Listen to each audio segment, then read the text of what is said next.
All right, we are back with Monday's edition of Seminole Sidelines, and there are three things that let me know college football season is back. One, SEC Media Days. Two, ACC Media Days. And three, former FSU offensive lineman and Osceola football analyst Mark Salva is back on the show. Mark, welcome back. It's football season, man. Where am I?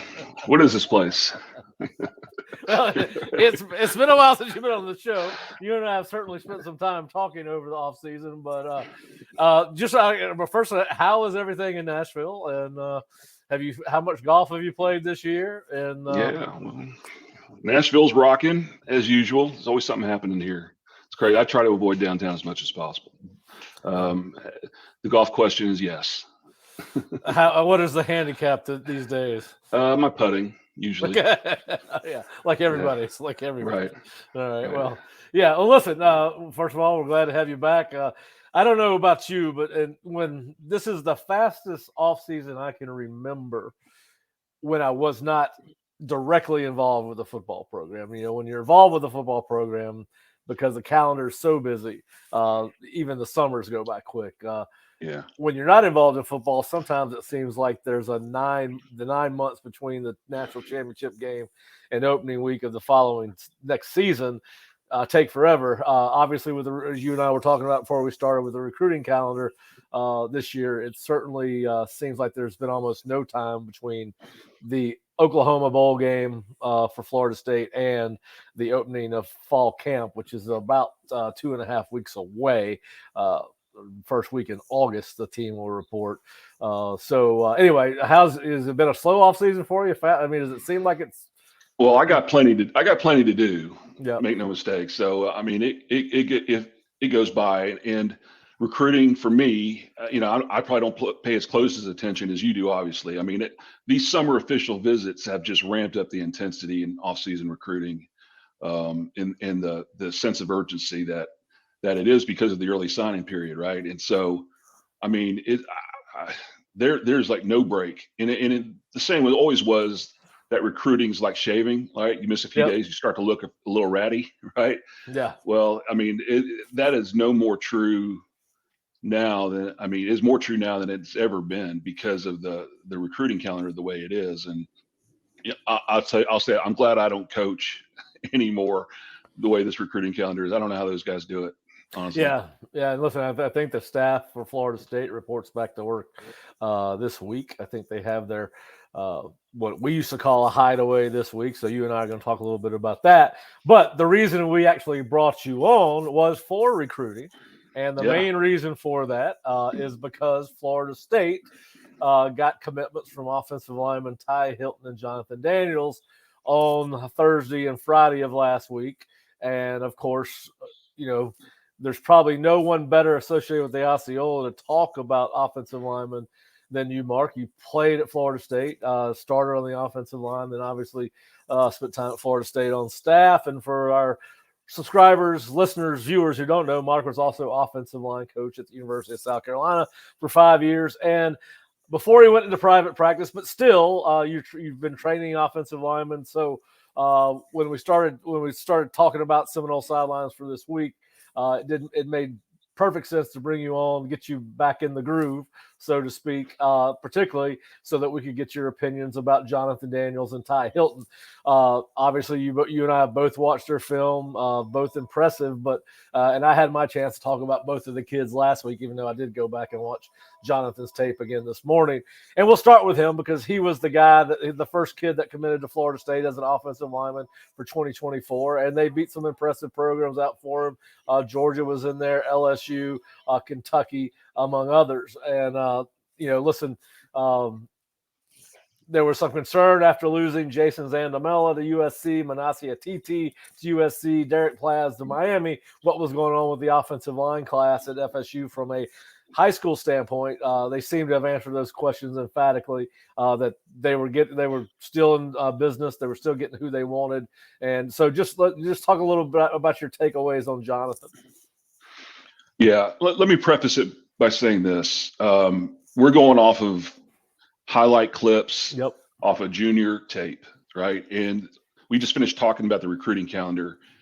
in that recruiting calendar, there are numerous official visits, camps, workouts.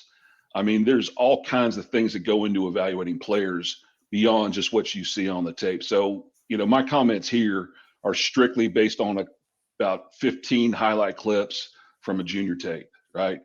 And those are my impressions. So by no means do I have a strong opinion about what kind of kid they are, what their work ethic is, how they fit in the program, any of those kinds of intangibles that go into whether or not a kid is a match for your program or not, right? So let me start off by saying that. So Jonathan Daniels, the tape says 6'5", 290. I think his arms are probably 6'5", and his legs. I mean, he's a long dude. He's got long limbs, and it's funny. Although he may not have elite size, I think back to like Jamie Dukes, right? Yep. If you're going to build a perfect center or a perfect line, it is Jamie Dukes. He was 6 foot barely, if he was, but he had the arms of a 6'7" guy. He was 300 pounds, and until McDuffie got a hold of him, then he made him get down to about 285, 290, right? Yep. And he had machine gun feet. His feet were he had skinny legs and skinny ankles, and he could really move his feet. So he was short that he had leverage, but he had long enough limbs and arms and explosiveness and athletic ability that he'd get under guys and transfer that weight and make it. That's what made Jamie so great, was that he had those long arms. And so when I look at Jonathan Daniels, I kind of think of the same thing. He is very athletic. He can bend. He's got long arms. And he's really athletic. I mean, he's got a lot of tools to work with. I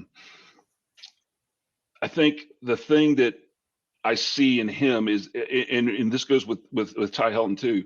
These guys are not even close to ready to go. They based on the little bit I saw, is these guys have a lot of tools to work with.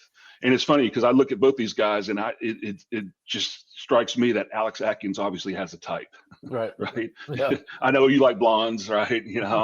I'm kind of partial to whatever my wife is at the time, but yeah, it's. Please don't let her hear this. I know. No, she's back in the other room. She can't hear it. And she doesn't watch these either. So yeah. Be that as it may, right? Alex Atkins has a type, and he likes long, athletic guys who are lean. Neither of these guys look very fat at all. No, they not. Look like they're very lean guys in shape. And so I would say if there's one thing I would have to pick at, is that you don't see a lot of explosiveness, right?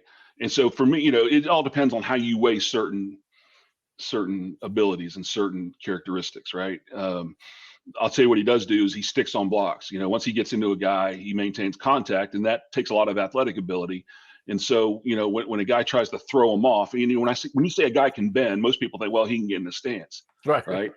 Well, I think what we see when I say a guy can bend, I see a guy that's blocking a guy, and a defensive lineman is trying to wrench him off and throw him off, and he gets bent kind of sideways and all that, but he doesn't lose his balance. His feet keep moving. He maintains his base, and he maintains contact, even though guys they're getting wrenched all over the place. I mean, meaning that they can bend and still keep their balance, and even getting compromising positions, trying to navigate through traffic and that kind of thing.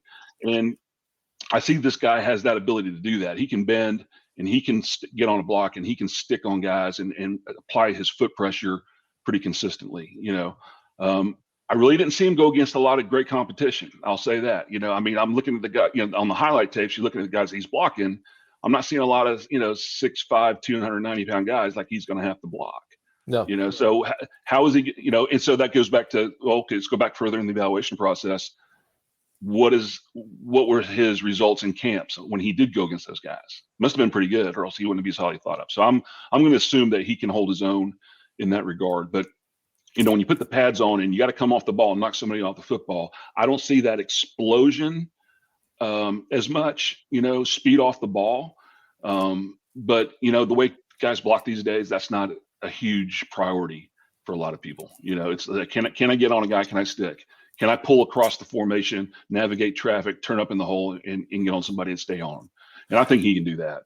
Now, do you think some of those deficiencies, and it's really not a deficiency, it's probably not the right word to use, but you think something with a kid that is that big growing into his body, you think it takes them a little bit longer to become more explosive through the legs and through the hips because they have probably not been in a true, high school. About nature or nurture? Yeah. Well, I think you can improve from a baseline up to a certain extent, but some guys are just natural explosive guys. Right. I mean, I'll throw a name at you. You probably heard of one. Remember Chad Bates? Yeah. Yeah. From South Carolina, when we signed Chad Bates in I guess it was probably 1993, somewhere in there. I remember watching, they actually filmed him hitting the sled. And you saw his explosiveness. I mean, he broke the sled. He came out of his hips, and he was so explosive, And there are certain guys like that they just naturally, when they come off the ball, they really can short step it, and they have that ability to just pop their hips right before contact and generate a lot of half speed and knock guys off the ball. Great linebackers have that ability. Marvin Jones had that ability in droves, right? He just step on a guy's toes and just explode a short pop, and guys go flying. An offensive lineman, that's something that if an offensive lineman has that naturally, it's a great tool to have. I'll tell you who else is pretty good at that, and that's our right guard. His name is Emmanuel. Dimitri Emmanuel has that short little hip pop that knock guys off the ball, right? I don't see that with these guys. The thing that's funny you say that. Emmanuel and Chad's a little bit taller than Dimitri, but they're both built alike. They're both thick kids. Yeah. Shorter than they obviously didn't have the length that a Daniels, or let's talk about let's talk about some of the kids we know about, Bless Harris, Jeremiah Byers, those type of kids. Right. Well, and so I tell you what else, Daniels, he kind of reminds me physically of Maurice Smith a little bit. He's long, athletic, sits in his hips well. I could see him getting a spot at center even. Yeah. Now they have talked to Hilton about. We talked to Hilton after his official visit. He did mention that they've talked to him about center. I think Hilton. I don't think he's got as long arms as Jonathan, but Daniels. I do think. I think he might be a little bit taller than Daniels. But I tell you what, you talk about Daniels' athleticism. The one thing that stuck out to me, and listen, it's highlight tape, right? And I had this conversation with one of the other recruiting service guys while we're sitting around talking official visits, talking about how to make evaluations off of watching highlight tape. And so my concern, my thing to him was, when I watch highlight tape, I try to watch what I don't see, right? Right. I mean, as opposed to what I do see, because they should be good plays on a highlight tape. Even though I still get pissed when I see a receiver or running back post a great catch or a great run that's followed with a fumble. Like, I mean, why are you putting that on your highlight? But anyway, I digress. But anyway, so one of the things I noticed, you mentioned his athleticism. The one thing I did notice is when he is working a double team up to the second level, despite the fact that he's so much bigger than everybody, he's pretty good at being able to lock on to the guy at the second level, which is usually a kid that's much smaller than he is and much quicker, theoretically much quicker. So that was, and of course, then you watch him on defense and you realize that he is pretty athletic, and you do see he runs pretty well. And yeah, I agree. I think both of these guys, and I said it the other day, I think both of these guys could probably play anyway. If you're looking at a guy at center and at tackle, probably the two hardest left tackle anyway, probably the two hardest positions on the offensive line to play, in my opinion, probably because I played center. Probably a little biased there, but I think that obviously if you could play center and tackle, obviously, Mark, I think it's not a stretch to say you can play any position on the offensive line. Well, I'll qualify with this, especially the way offenses are now. Guards are your big, thick maulers, right? Yep. And I don't see either one of these guys, because everything I said about Daniels pretty much transfers to Helton too. Helton may just not be quite as fluid, maybe. He's as raw can be. But neither one of these guys have great pop off the ball. They don't have great acceleration. I imagine doing board drills. These guys, first time they're going to do board drills, they're going to struggle. Oh yeah. so that you want that that Landon Dickerson type, the Dimitri Emmanuel, the Dylan Gibbons. You want that big mauler in there for those 2 and 3 techniques, to move them, double team them, create space in the middle of the defense. And I don't see either one of those guys necessarily being that guy right now at this point in time. Yep. Well, listen, and the question on Hilton all along was, could he get big enough, right? I mean, he was 240 about this time last year. Has gained almost 40 pounds. He's at 280, lifted at 280. A guy that looks like he could probably carry 300 pounds. I don't know if you want to get much bigger than 300. The average offensive tackle in the NFL, I believe, this year is 313. So really, once you get around that 300 mark, you're big enough. You guess that's more about strength and, as you said, explosion. But yeah, listen, I think both kids are outstanding prospects, and it's going to be interesting to see how they, as you said, develop once they get here. And we see it all the time. They're the hardest 2 positions to recruit to as far as trying to translate from high school to college, or offensive and defensive linemen. So yeah, the things you can't improve on. Let's talk about that, right? They can run. Both of them can run pretty good. I can see them pulling across the formation. We like to run those screens. We like to run those counters with those guys. They can run and turn and turn up into a hole. Both those guys can do that. That's you can work with that, right? That's something that is that's uncommon. So that's a plus for both these guys. Like I said, they stick on blocks. Sometimes the caveat to a guy that has a lot of hat speed coming off the ball is he hits a guy and then he doesn't stick, and the guy bounces off, makes a play for 1 yard gain instead of a 1 yard loss, right? So guys that don't stick on blocks, these guys both stick on blocks. I mean, I'm really nitpicking here when I say that's the thing. And you can improve that. You can improve that with technique. You can improve that with strength training, strengthening your core and all that stuff, explosion, all that stuff we train. But the things that they have in abundance. Yeah. Right. Yeah. Well, all right, they picked up one more commitment on Saturday. I just want to I don't know if you had a chance to watch Micaiah Danzy. Just how do you see him fitting into Florida State's offense? Again, he's going to probably have some transition. He's very fast, but he's probably got to get a little bit stronger, a little bit bigger. Yeah. He plays at a smaller high school, 2A. But, to me, he kind of reminds me a little bit of Lawrence Toafili. Who does he remind you of? Yeah, I was trying to think about who does he remind me of. I told Philly's as good as any. He's a long strider. Yep. Right. And he's not, his long speed is not elite, but his acceleration is pretty good. To me, if I'm running an outside zone or a bubble screen, flare screen, yep, or something like that, or even a counter where the end sinks down, you got to log him. Now you got to outrun the angle of the linebacker going over the top. His burst is really, really good. And there's a couple of pictures of him on an option and in some outside zone plays where he's taking it wide. He sticks his foot in the ground and he's like a shot out of a cannon. So his acceleration in 10 yards is really, really good. And he's stronger than you think.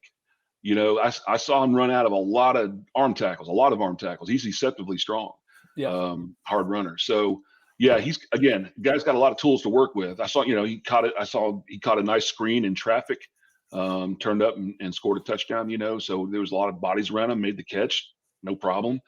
So it looks like he has pretty decent hands. And he's shifty. He got those swivel hips, and I was trying to think, who do I know that had, I'll tell you, and not that he's going to be this, but he reminds me of Greg Allen a little bit. Okay. Right. He reminds me, I'd be curious to see what like older guys think about that. Jerry and some of these other guys that know Greg Allen. He was one of our greatest tailbacks we've ever had, and he reminds me a little bit of Greg with that. Yeah, Greg Allen kind of gets lost in all the modern names, Yeah, well, recency bias. Yeah, like Dalvin Cooks and all those. All right, well, listen, we're almost a football season. Florida State is getting ready to start their coaches' meetings. They do a thing similar to what Coach Bowden used to call hideaway and Coach Scott called hideaway at South Carolina. It's and I think some of our subscribers and listeners and viewers have probably heard me and you talk about this before. But for those that don't, kind of tell us what these meetings that Mike Norvell will have. I think last year, if I recall correctly, he took the staff to a farm up in South Georgia, and they met for about 2 days, and they spend the night, and they cook out, and they do things like that. Ours were never overnighters at South Carolina. They used to be. Coach Bowden used to do it that way. He used to take them out Coach Bowden did. Yep. He used to take them out to a farm, and they'd meet on a porch. And you can get with Coach Gladden and those guys about this. I've heard these stories. I've never been in this one, but there'd be like a tin roof, and it'd rain, and there'd be, the tin roof would be making all this noise. Coach Bowden would be without his shirt on and smoking a cigar, having a cigar in his mouth, holding court on the front porch out in the heat. I mean, I've heard all kinds of stories about the hideaway in the early days. Well, yeah. And listen, I can remember the only thing I remember really. I remember when y'all were at Florida State. Of course, I was not there. I was a student there, but I remember y'all. By the time you guys got ready to leave Florida State to go to South Carolina, y'all had them up in the press box. Yeah, we had the sky boxes, old sky boxes. Then by the time I got to South Carolina as a GA, I don't know whether you guys ever went to Fripp or wherever to have them, but y'all, the 3 years I was at South Carolina, we did them in the press box there as well. Yeah. But kind of just tell what those just kind of give people some insight as what those meetings are like, why the head coach has them, and the massive amount of detail that goes into these things. Yeah, a lot of preparation. So it's just what it sounds like. It's hideaway. It's get away from everything. Get away from the phone. Get away from the secretaries. Get away from people walking in the office. Get away from no appointments. You are committed for these 2-3 days to do nothing but go through your program. And, all the coaches, staff are there. Head coach runs it. And it's just for him to say, okay, number one, set the tone of the program. This is what we're about. Just going over all these things. This is what we're about. These are the goals. These are, this is where we are. This is how we do things, you hit every minute detail in the program, and then you have, so you go through personnel, you go through recruiting, you go through a little bit of X's and O's, not a lot, but a little bit, in offense and defense together. So we say, hey, what do you guys see? What do you guys do? Do we need this? How do we do? And the big thing is personnel. And then you talk about every aspect of the program, right? And so you'll have a guest speaker come in. You'll have whoever's in charge of the dining hall come in. This is our plan for the dining hall. This is, what camp's going to look like. Everything is planned out to the nth degree. And anybody that touches the program, anybody that touches the players comes in and presents and says, this is how we're going to handle academics, the dining hall, the dorm, I'm sure, everything, anybody that touches the player comes in and says, and it has a part in the program, comes in and lays out what the plan is moving forward, and then they'll ask questions, critique, make suggestions, et cetera, et cetera. And so when you come out of those meetings and the camp starts, everybody knows exactly what's getting ready to happen, right? Everything to the nth degree. And training camp is planned to the nth degree, to the minute. Yep. Right. And it's really all encompassing, inclusive. And the biggest part is that, I remember Coach Bowden used to do this. He would have pages of notes and just numbered 1 through however many hundred he'd have. And sometimes they were just statements, Yep. And the number one note was always, you get what you demand. He said, men, you get what you demand. And that set the tone for his coaches. In other words, and then he may comment on it. Sometimes he'd comment on it, sometimes he wouldn't, but like he'd say, okay, you get what you demand. So this, make sure you're demanding the right things, if the kid doesn't do it, you didn't demand it, right? That kind of thing. So setting the culture of what the expectation is. So yeah, it's a pretty intense deal, and it also signals the beginning of we're getting ready to go to work. Yeah, I remember at South Carolina, we always did the media golf outing. Remember, we do that. Then the very next day would be the start of hideaway, and I can still remember my first year at South Carolina, we had the media day, and they served barbecue and potato salad, and it's out at the New Carolina Country Club at that time. Yeah. And I got food poisoning. went through my first hideaway in college football with food poisoning. So I'll never forget hideaway as long as I live. Well, thank God Coach Scott let me go into the coach's locker room and lay down on one of those makeshift cots that they had. The beds we had. That they had down there. So I remember one time we had a note. I don't know if I can't remember. I think it was South Carolina. Yeah, it was, because Ricky Bustle was our offensive coordinator at the time. Yep.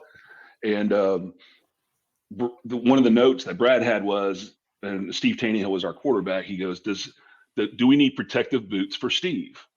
Thinking about, Waggles pulling the guard on the perimeter when we, and Ricky looks at him and goes, Coach, I'm not sure. I mean, does he have a problem with his toes or something? I mean, do we need, or are you talking about getting him steel-toed cleats? And everybody kind of looked at him and then started laughing when he realized he's thinking he needed protective boots like shoes. Yeah. And when he realized when we were talking, I was, it's just a funny moment. But, I always wonder if Coach Bustle had stayed, if things might have worked out a little bit longer at South Carolina. Yeah, that's Ricky was a good dude. I like old Coach Bustle. I think he went back to Virginia Tech, right? Went back to work for Beamer and got those guys back on track. He ended up, I think he ended up coaching Vic, right? I mean, he was Vic's coach. OC. Because they started doing a lot of the stuff. We showed him all the FSU stuff with Charlie Ward. He got all that stuff, went back to Virginia Tech, put it in with Vic. Right? Hey, speaking of football makes a small world, I'm sitting out at one of FSU's football camps about a month ago. I guess it's about a month ago. Yeah, they did them all in June. And this kid named Anthony Wright Jr. is one of the quarterbacks. And so one of the coaches walks up and goes, that's Anthony Wright from South Carolina over there. And of course, for you guys that don't know, Anthony Wright was a quarterback at South Carolina that went on to play 10 years in the NFL, started for the Cowboys, Ravens, among others.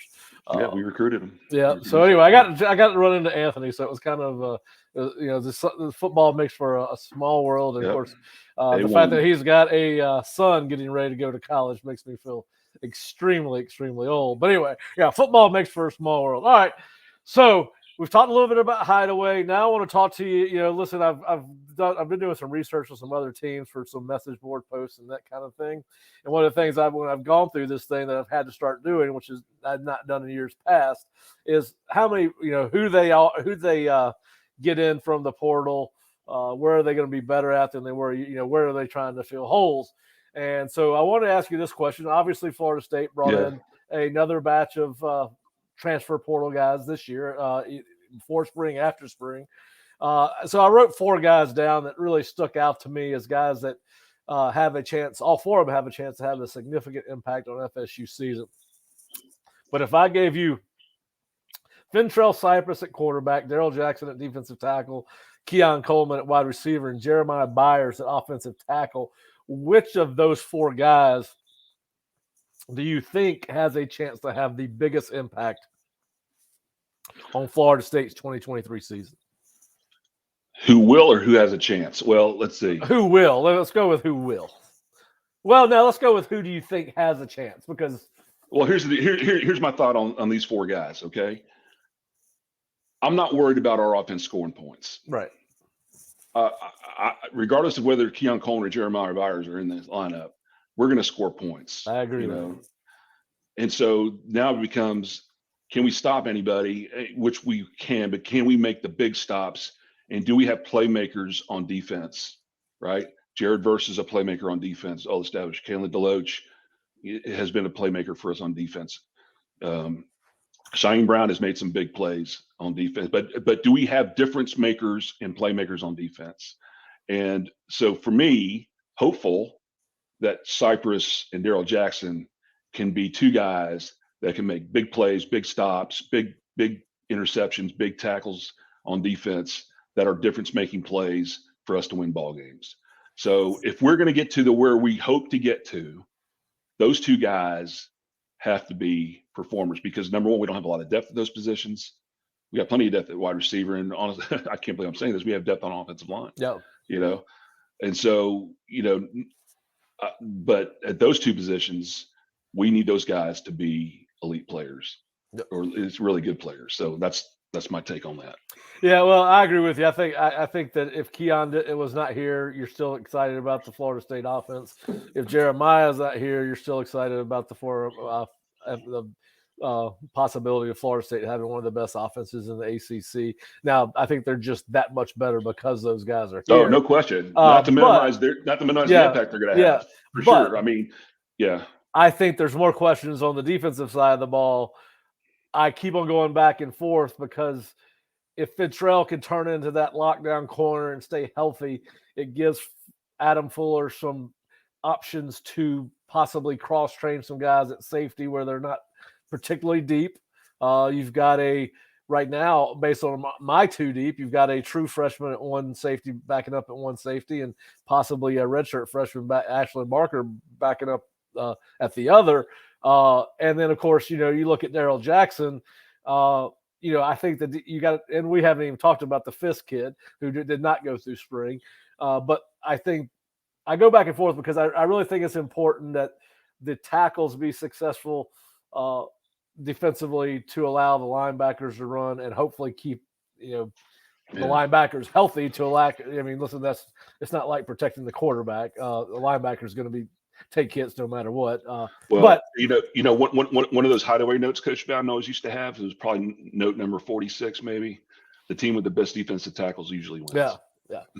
But if so the more depth we can get there, the better we're going to be. Yeah, I think that he, along with Fabian and Josh Farmer and Fifth, I think they give Florida State a chance to be as good as anybody in America at defensive tackle if they all play up to their potential, and all of them have potential. Of course, listen, they may be able to play these guys out. We haven't even talked about Dennis Briggs, right? I mean, so they look to be 5 deep on the defensive line, and Daryl Jackson quite possibly might be the best of the bunch. So, right.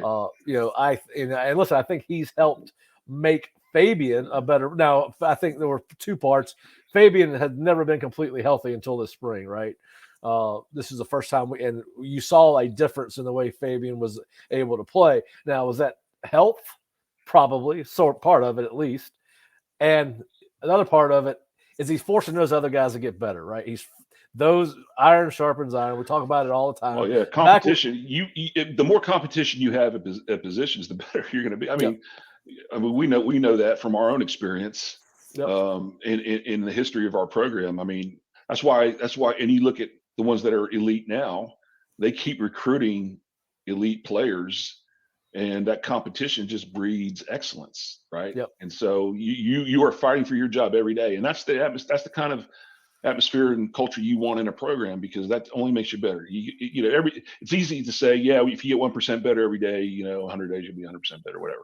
And that's all good. But when you look behind you and you don't have anybody really pushing you, you think you're trying, but you don't know. But when your job is on the line, you find an extra gear. I promise you. Yep. Yeah, listen, I think he's probably here if he plays up to his ability, he's probably here for 1 semester or 2 semesters. He went through spring. But I do think he's got a chance to facilitate not only his own position group and make them better, but I think he's got a chance to make the defense as a whole better. So I'm going to go with Daryl Jackson. I think Fentrell's got a chance to be the best defensive back Florida State's had at corner in a while. We'll see how that pans out. I know they were really impressed with him in the spring. But I tend to agree with you. I think the impact, the guys that have the biggest impact are going to be on the defensive side of the ball. So, and I mean, Coleman and Byers may be great pros. I mean, Coleman may have 10 touchdowns this year. Byers may lock down a spot, and that's fine. But the question you asked is who could have the biggest impact and have the biggest impact for the team. Those 2 defensive guys are the ones we need to actually play. Yep, I agree. All right, now let's just move into some other. We're gonna have you back, and we're gonna talk about position previews. I want to get you and Brian Stort back on here, and we're gonna do a Seminole Sidelines offensive line preview. Talk about all the rest of the offensive line, but I think with you, I think Byers is gonna. I think he's got a chance to be a really good player, and we won't see the 2 deep until a week before the season starts, but I think he is the starting right tackle for Florida State. If you had to ask what was going to go on. But listen, there's been a tremendous amount of college turnover in college football, as there is each and every year. Although I think as we get into we'll talk about the coaches on the hot seat later in another program. But there are a ton of new coaches in college football, including Matt Rule at Nebraska, Luke Fickell at Wisconsin, Deion Sanders at Colorado, Hugh Freeze, Auburn, Kenny Dillingham, Arizona State, Jeff Brom, Louisville, Ryan Walters, Purdue, Zach Arnett, Mississippi State, and Lord, it just seems weird. Not the SEC media days are starting today, and no Mike Leach, man. I still can't believe that guy's gone. But Zach Arnett later took over for Coach Leach. Scott Satterfield left Louisville to go to Cincinnati. Brent Key took over as alma mater, Georgia Tech. I'm assuming he's probably might make your list because he was a former offensive lineman at Georgia Tech. And then Right. Troy Taylor is the new head coach at Stanford, replacing David Shaw. All right, if you had to pick two, and of course this is all reading the tea leaves because we don't ever know how they're going to do, and not all these guys will be successful. We know that. I mean, there's almost no chance that all of them are at the same school they're at now in 5 years. But if you had to pick two of those coaches or two of those hires, who would be your top two hires at those Power 5 schools? That's a good one. That's a lot of, considering the program, the state of the programs. All right. So, I mean, each one is going to define success differently. Auburn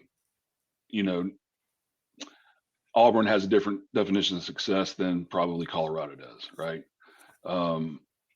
I think Deion is a great study on, the current state of college football. Can the way it is right now, and him taking advantage of all the rules the way they are and turning over the roster the way he has, is that a viable path forward for sustainable success, right? And the thing about Deion is doesn't care what anybody else thinks. He's going to do what he thinks is right, and he's going to try something that some other folks probably don't have the courage to do, right? And that's kind of the way I look at what he's done. He's like, he went in there and turned over the roster, and he's ruffled some feathers. He's done some things, but they were 1 in 11 last year. What did he have to lose? He had to turn over that roster. It's going to be interesting to see that. I think they'll win more than one game next year. I don't know how many they'll win, and it's going to be interesting to see, can you build a team, with transfers and build that cohesion and that the whole team aspect of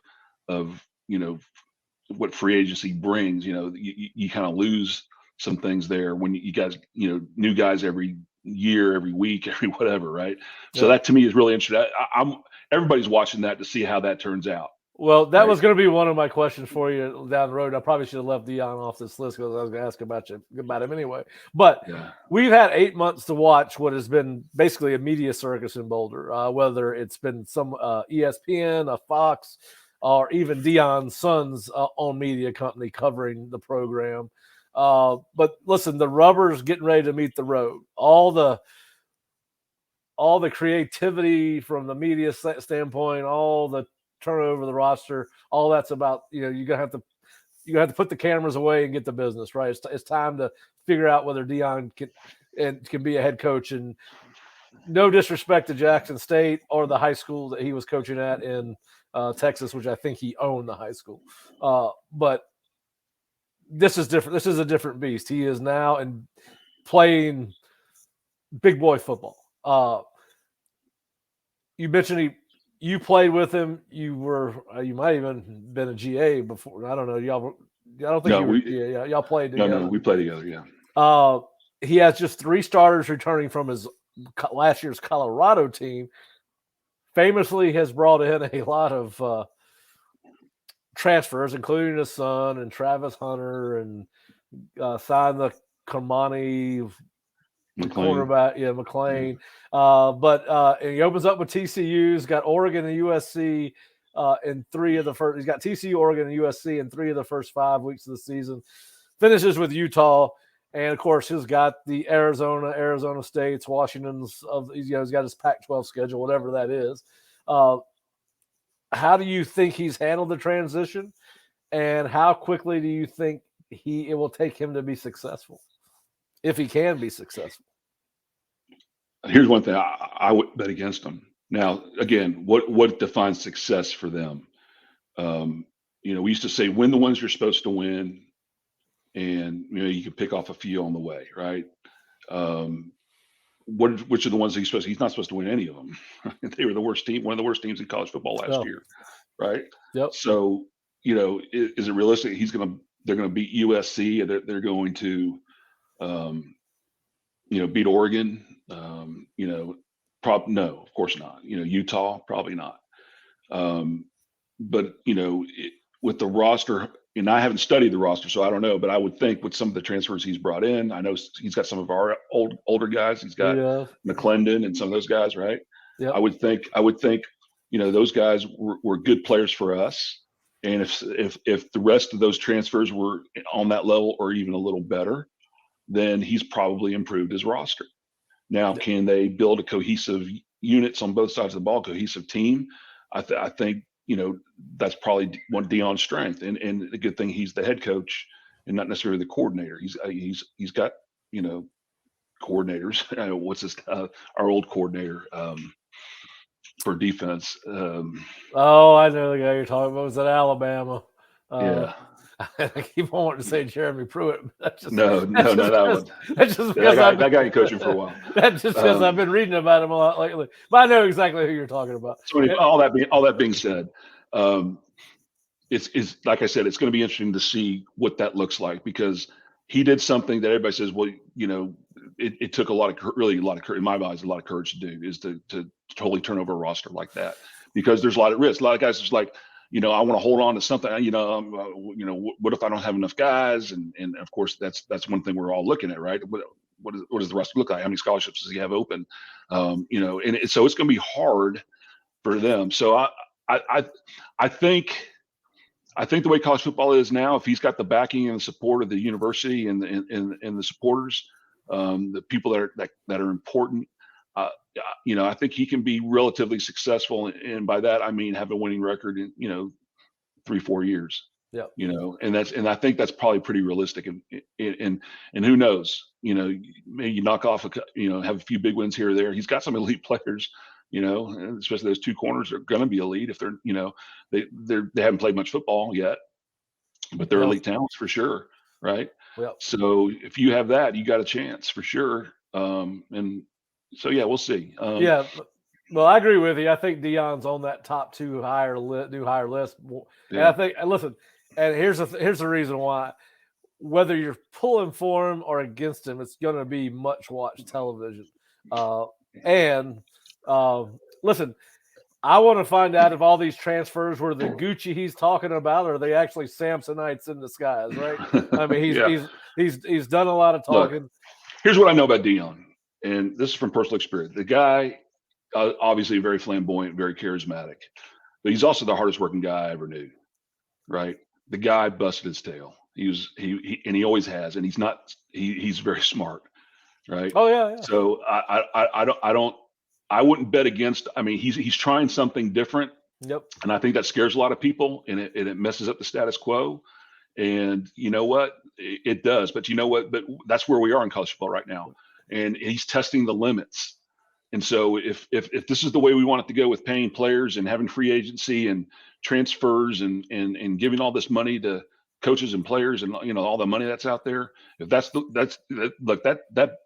that toothpaste is out of the tube, that's not going back. Yep. So he's taking it and running with it, and this is what we wanted as college football stewards. We let it all happen. That's fine. So let's see how it turns out. What's the limit? He's pushing the limits, and we're going to see how it turns out. It's really interesting to me. Of course, I'm rooting for him, right? I mean, he's my teammate, he's my friend. I'm rooting for him because he take it and run with it. Yep. I can't wait. I can't wait to see the TCU game. I can't wait to see how this pans out. Everybody thinks he's going to go somewhere really fast. I'm not sure that's the case. There's really nobody on the East Coast that's in jeopardy of losing their job. And he'd have to win big at Colorado to leave after 1 year, I think. So, but anyway, it's going to be fascinating to see how he does. And listen, maybe he decides to stay if Colorado goes into the Big 12, which is what a lot of people are talking about. But yeah, I can't wait to see that one. Now, who would be your second out of that group? I think we're all waiting to see how Hugh Freeze does at Auburn. I think that's an interesting, because it's feast or famine there, right? Yep. They do not have patience. And they do not have patience. So whatever, that's circus number 2. If Boulder is circus number 1, Auburn's probably going to be circus number 2. And that'll be a lot of fun to watch, one way or the other. Yeah, right? Listen, I agree. And I hope the Yellowwood man has some burner phones available. I mean, it's all interesting. Ole Miss couldn't afford them. Here's the other thing. I look at Matt Rule at Nebraska. Yeah, that was going to be my number 2. Well, I'm thinking, here's a guy who's been pretty successful. Baylor, right? Yep. Took a program. And Temple, yeah. In Temple. So he took some programs that were really down. And had did not have resources like Nebraska. Right. But the thing he's got working against him is geography.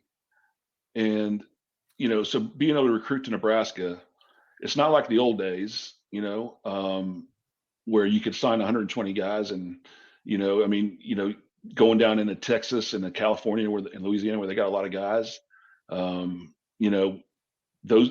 it's hard to recruit now. Recruiting for them has got to be national almost, right? And so kind of like in Iowa. Of course, they're a little bit closer to Chicago. But that's what I'm saying. He's got geography against him because he's where they traditionally, when they were really good, where they got their players. There's some good programs in those vicinities now. The SEC wasn't the SEC it is now, and certainly Texas A&M and Texas weren't in it. California is can still be a place for them if they're able to do it. So it'll be interesting to see, if he can attract players to Lincoln. Well, here's the one thing that I think is different today than it was 2 years ago. These are now jobs for college football players. NIL has changed everything. And I can remember very distinctly in a press conference, possibly after he got rid of Scott Frost, Trev Albert said, resources are not an issue for us at Nebraska. And if they're willing to put that money behind an NIL program, because these kids now they're taking jobs. I mean, we can call it what we want. I know that in some states you really can't do anything on an NIL agreement until you're actually enrolled in college, if I'm thinking correctly. But I think that may be something that kind of equals the playing field. Because if I can make $150,000 playing football at Nebraska and I'm a kid from LA, as opposed to only making $100 at UCLA or USC for whatever reason, if there's a $50,000 difference, I'm jumping on a plane, right? I mean, it's kind of the dynamic of how recruiting is done has changed. Yeah, I guess. I mean, it just kind of depends. Now, who's he going to compete against? Because everybody has resources.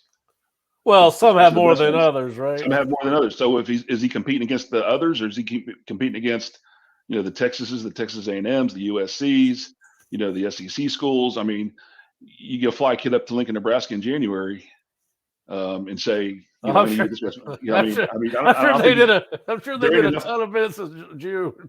I guarantee you they did. And let me tell you something. I've been to Lincoln. You've been to Lincoln. You look around.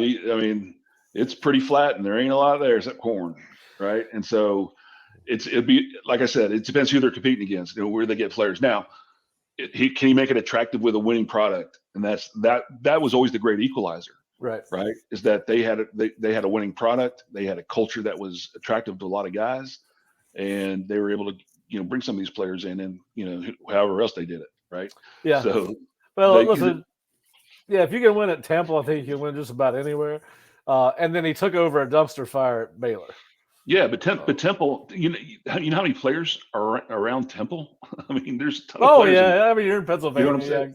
You're in Pennsylvania, football, and Ohio, New Jersey. Michigan. New Jersey's got a lot of great players, right? Yeah. So, I mean, you only need a couple at a place like Temple, So Baylor's surrounded by players. I mean, I guess Waco's out there a little bit, but so yeah, I just think it's going to be interesting to see, can he attract players? What comes first, attracting players and getting the winning product, or having the winning product and attracting players?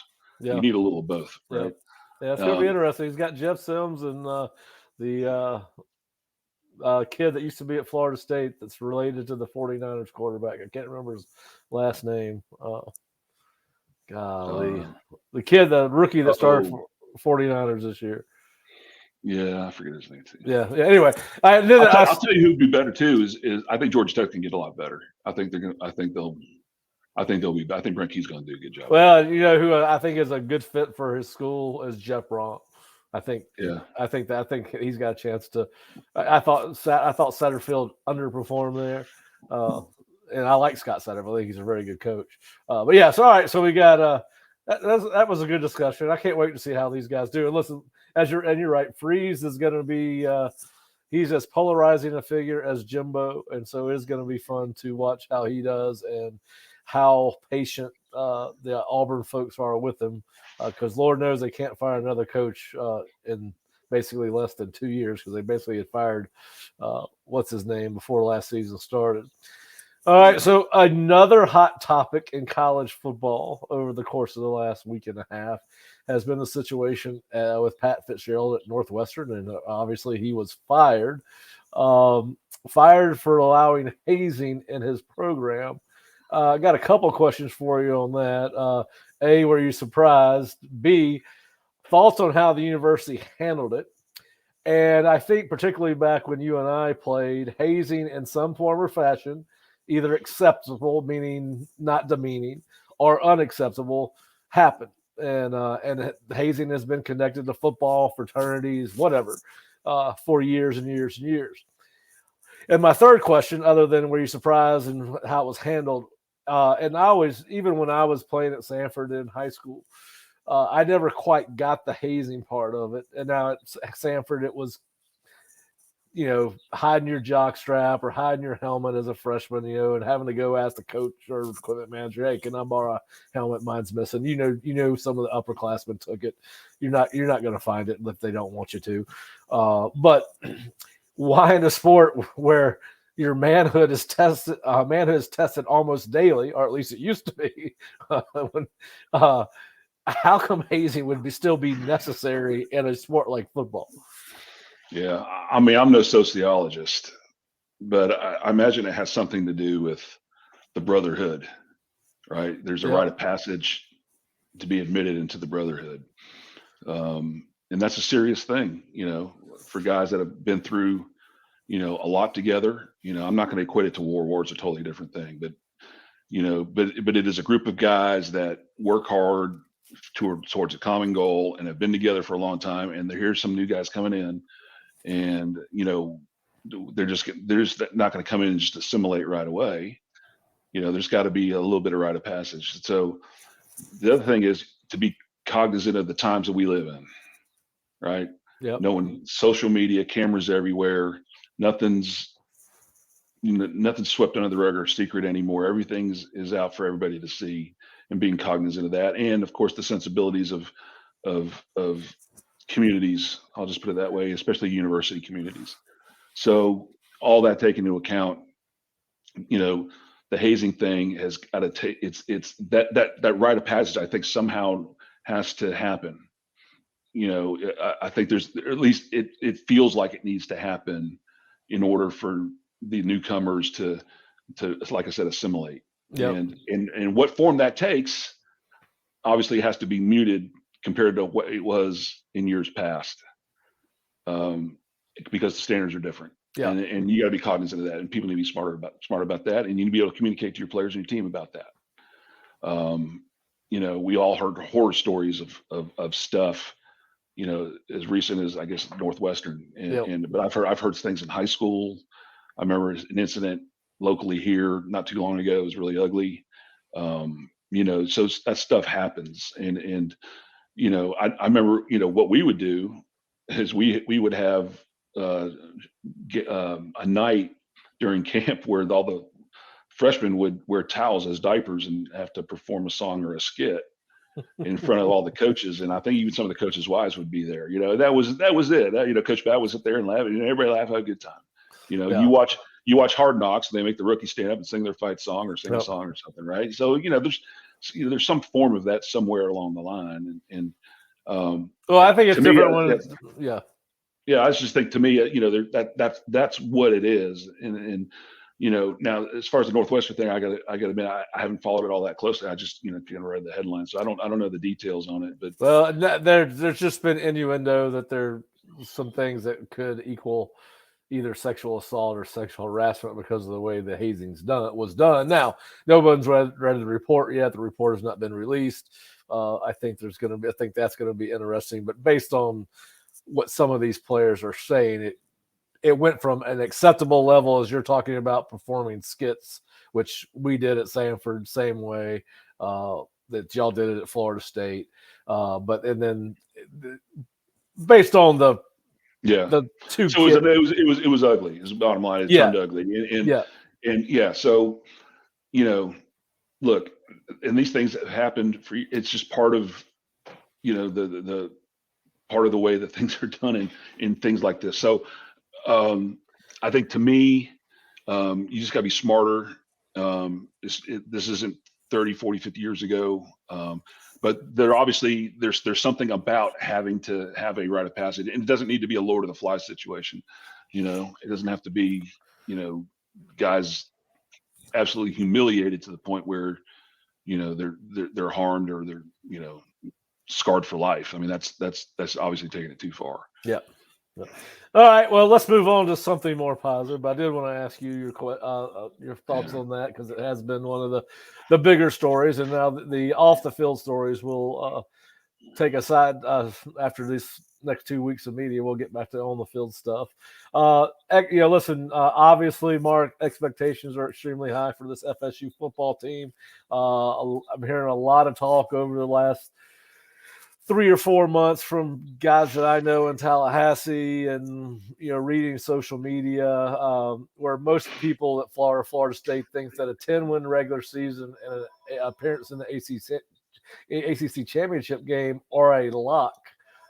Is that over the top? Is that what the expectation should be for this year?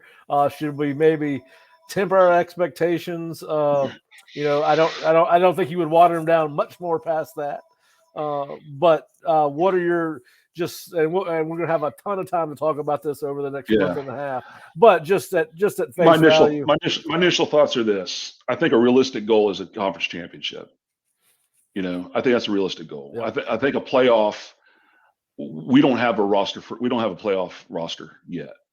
I think offensively we can hang with anybody. I just think the shortcomings on defense. I think in terms of personnel and depth and that kind of thing. And you can catch anybody in a single game, but I just think over the course of the full season and then going into 2-game playoff, I just think that might be a reason. I think a conference championship is realistic. Everybody has played all the different scenarios in their head. I mean, you think we come out of September 2-2 and can still win the conference championship. I think that's a very realistic scenario. Thinking the thought being playing Clemson twice.